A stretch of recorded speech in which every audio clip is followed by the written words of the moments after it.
වයස අවුරුදු 16ට අඩු අයට සමාජ මාධ්‍ය තහනම් කරන්න ඔන්න හදන්නේ.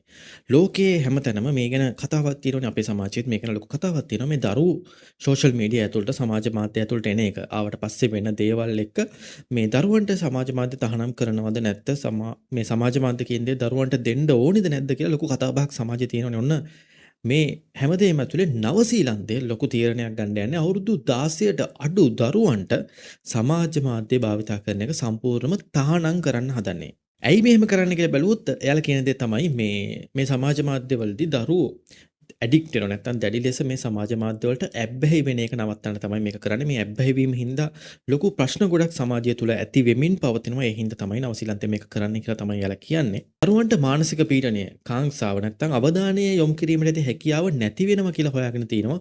සහ නවසීලන්තේ ඒකට හේතුවක් විදිහට දක්වනවා මේ සෝෂල් මීඩියා නැත්නම් සමාජ මාධ්‍ය දරුවන්ට තහනම් කරන හේතු ගොන්න අතරට ඒ අතර තව තියෙනවා අන්තර්ජාලය හරහා සිදුවන හිංසනය සහ නොමග යැවීම. දන්නවනේ සාමාන්‍යයෙන් මේක ඇතුළතදී වෙන්න පුළුවන් දේවල් මේ දරුවන්ට. ඉතින් මෙන්න මේවත් එක හේතුවක් විදිහට නවසීලන්තේ දක්වනවා මේ විදිහට තහනම් කරන්න එයාලා ගත්ත තීරණයට.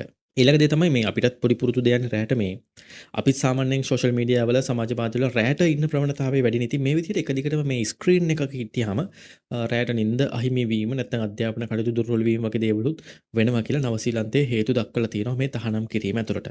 හැබැයි වැදගත්ම දේ තමයි මේක තහනම් කරන්න යාලා පාවිච්චි කරන්නේ මේ ප්ලැට්ෆෝම් එක. කියන්නේ නවසීලන්තේ රජය හදන්නේ නවසීලන්තේ හදන්නේ මේ ප්ලැට්ෆෝම් තියෙන. කියන්නේ අපි සෝෂල් මීඩියා ප්ලැට්ෆෝම් වල අයිති කරන්න YouTube, Facebook, TikTok වගේ එයාලටම තමයි මේ නීතිය දාන්නේ.